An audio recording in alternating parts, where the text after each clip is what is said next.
ಇನ್ನು ಮಕ್ಕಳಾಗಿಲ್ಲ ಅಂತ ಯೋಚನೆ ಮಾಡ್ತಿರೋ ದಂಪತಿಗಳೇ, ಇಲ್ಲಿದೆ ನಿಮಗೊಂದು ಸುವರ್ಣಾವಕಾಶ. ಗರ್ಭಗುಡಿ IVF ಸೆಂಟರ್ ನಿಮಗಾಗಿ ತಂದಿದೆ ದಿ ಬೆಸ್ಟ್ ಆಫರ್. ಫಲವತ್ತತೆ ಪರೀಕ್ಷೆಗಳ ಮೇಲೆ 50% ಭಾರಿ ರಿಯಾಯಿತಿ ಹಾಗೂ ಫಸ್ಟ್ ಕನ್ಸಲ್ಟೇಷನ್ ಫ್ರೀ. ತಡ ಯಾಕೆ, ಈಗಲೇ 9108910832ಗೆ ಕಾಲ್ ಮಾಡಿ ಅಪಾಯಿಂಟ್ಮೆಂಟ್ನ ಬುಕ್ ಮಾಡಿ. ನೆನಪಿರಲಿ, ಈ ಆಫರ್ ಮೇ 31, 2024 ಮಾತ್ರ.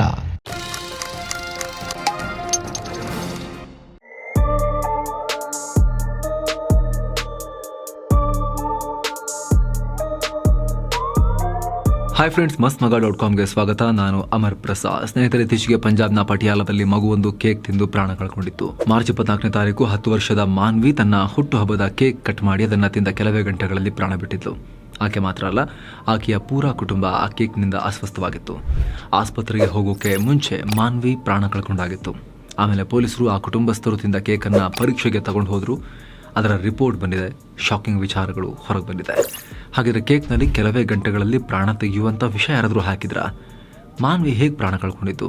ಆ ಕೇಕ್ನಲ್ಲಿದ್ದ ವಿಷಪೂರಿತ ಅಂಶ ನಾವು ನೀವು ತಿನ್ನೋ ಕೇಕ್ನಲ್ಲೂ ಬೇರೆ ಆಹಾರಗಳಲ್ಲೂ ಇದೆಯಾ? ಎಲ್ಲವನ್ನ ಕ್ವಿಕ್ ಆಗಿ ನೋಡ್ತಾ ಹೋಗೋಣ. ಕಡೆ ತನಕ ಮಿಸ್ ಮಾಡಿದೆ ನೋಡಿ. ಸಿಂಥೆಟಿಕ್ ಸ್ವೀಟ್ನರ್ಗಳು. ಸ್ನೇಹಿತರೆ, ಈ ಪ್ಯಾಕೆಟ್ ಫುಡ್, ಫಾಸ್ಟ್ ಫುಡ್ ಯುಗದಲ್ಲಿ ನಾವು ತಿನ್ನೋ ಹೊರಗಿನ ಊಟದಲ್ಲಿ ಹಲವಾರು ರೀತಿಯ ವಿಷಪೂರಿತ ವಸ್ತುಗಳು ಸೇರ್ಕೊಂಡಿವೆ.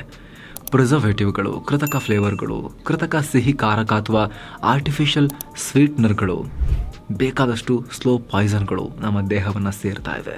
ನೋ ಆ್ಯಡೆಡ್ ಶುಗರ್ ಅಂತ ಹಾಕಿರ್ತಾರೆ, ಬಟ್ ಸ್ವೀಟ್ ಇರುತ್ತೆ. ಕೃತಕ ಸ್ವೀಟ್ನರ್ಗಳನ್ನು ಅಲ್ಲಿ ಬಳಸಲಾಗಿರುತ್ತೆ. ಮಾನ್ವಿ ವಿಚಾರದಲ್ಲಿ ಇಂತಹ ಆರ್ಟಿಫಿಷಿಯಲ್ ಸ್ವೀಟ್ನರ್, ಸಿಂಥೆಟಿಕ್ ಸ್ವೀಟ್ನರ್ ಆಕೆಯ ಪ್ರಾಣ ಕಸ್ಕೊಂಡಿದೆ ಅಂತ ರಿಪೋರ್ಟ್ ಹೇಳ್ತಾ ಇದೆ. ಸ್ಯಾಕ್ರಿನ್ ಅನ್ನೋ ಸ್ವೀಟ್ನರ್ ಆಕೆಯನ್ನ ಬಲಿ ಪಡೆದಿದೆ ಅಂತ. ಸ್ನೇಹಿತರೆ, ಸಿಂಥೆಟಿಕ್ ಸ್ವೀಟ್ನರ್ ಅಂದರೆ ಸಕ್ಕರೆ ಬದಲಿಗೆ ಬಳಸೋ ಸಿಹಿಯಾದ ಕೆಮಿಕಲ್. ಇವುಗಳನ್ನು ಲ್ಯಾಬ್ನಲ್ಲಿ ರೆಡಿ ಮಾಡಲಾಗುತ್ತೆ.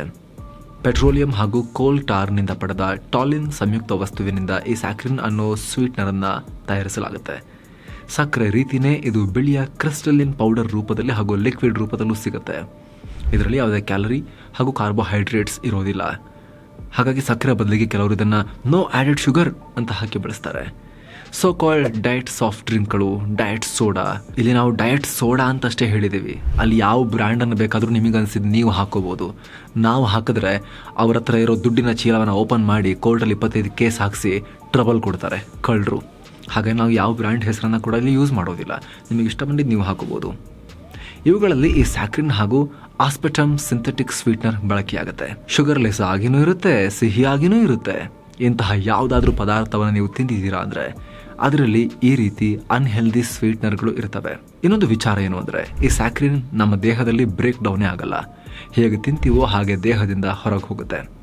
ಎಷ್ಟೇ ಕಮ್ಮಿ ಪ್ರಮಾಣದಲ್ಲಿ ಸೇವಿಸಿದರೂ ಕೂಡ ಇದು ಬ್ರೇಕ್ ಡೌನ್ ಆಗೋದಿಲ್ಲ. ಮಾನ್ವಿ ತಿಂದ ಕೇಕ್ನಲ್ಲಿ ಹೆಚ್ಚಿನ ಸ್ಯಾಕ್ರಿನ್ ಪತ್ತೆ.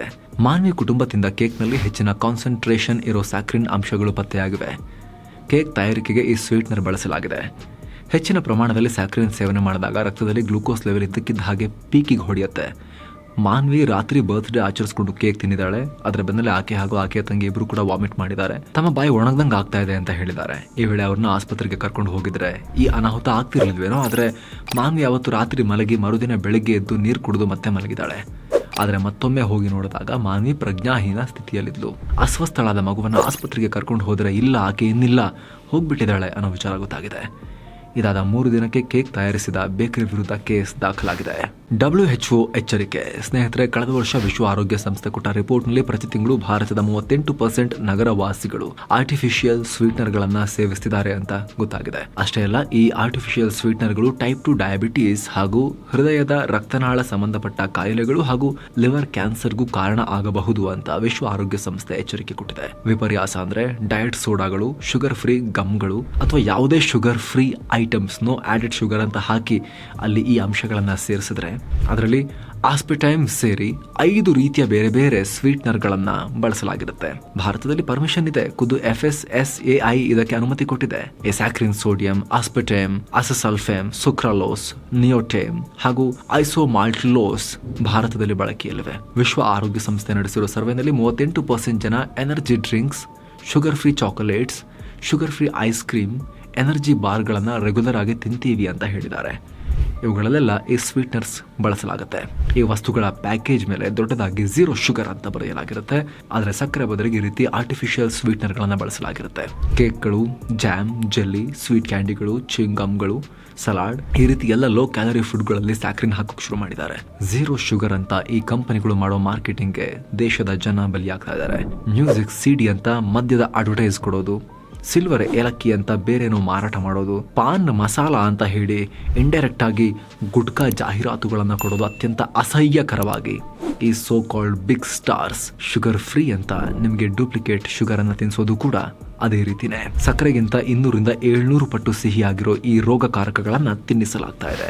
ವಿದೇಶಗಳಲ್ಲಿ ಬ್ಯಾನ್, ಭಾರತದಲ್ಲಿ ಬಳಕೆ. ಡಯಟ್ ಸೋಡಾಗಳಲ್ಲಿ ಬಳಸೋ ಆಸ್ಪಿಟಮ್ ಬ್ರಿಟನ್, ಯುರೋಪಿಯನ್ ಯೂನಿಯನ್ ಸೇರಿ ಹಲವು ದೇಶಗಳಲ್ಲಿ ಬ್ಯಾನ್ ಆಗಿದೆ. ಇದು ಕ್ಯಾನ್ಸರ್ ಕಾರಕ ಅಂತ ದೇಶಗಳು ಡಿಕ್ಲೇರ್ ಮಾಡಿವೆ. Cake, biscuit, soft drinks, serials, bread ಮುಂತಾದ ಪ್ರೊಸೆಸ್ಡ್ ಫುಡ್ ಪ್ಯಾಕೆಟ್ಗಳ ಕಂಟೆಂಟ್ ಲಿಸ್ಟ್ ಒಮ್ಮೆ ನೋಡಿ. ಅದರಲ್ಲಿ MSG ಅಂತ ಮೆನ್ಷನ್ ಮಾಡಲಾಗಿರುತ್ತೆ, ಮೊನೋಸೋಡಿಯಂ ಗ್ಲೂಟಮೇಟ್. ಇದನ್ನ ಆಸ್ಟ್ರೇಲಿಯಾ, ನ್ಯೂಜಿಲೆಂಡ್, ಯುರೋಪಿಯನ್ ಯೂನಿಯನ್ಗಳಲ್ಲಿ ಬ್ಯಾನ್ ಮಾಡಲಾಗಿದೆ.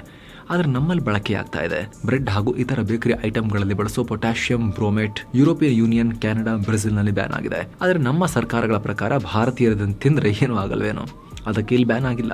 BVO ಅಥವಾ ಬ್ರೋಮಿನೇಟೆಡ್ ವೆಜಿಟೇಬಲ್ ಆಯಿಲ್.